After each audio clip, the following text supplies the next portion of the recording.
Alright guys, now we're going through the rectification process where we make all of our products the same size. The rectification process is really important. It's a little bit noisy in here, but this is where we rectify the porcelain paver on the 4 sides to make them always the same size.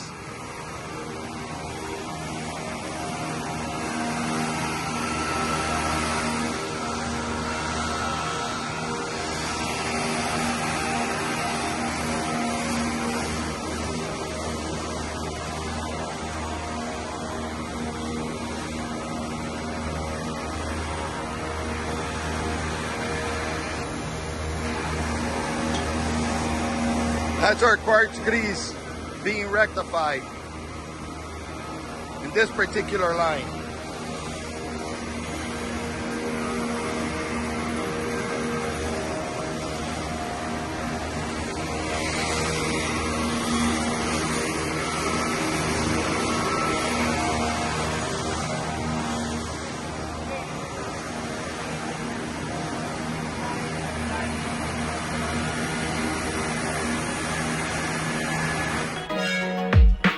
Thank you.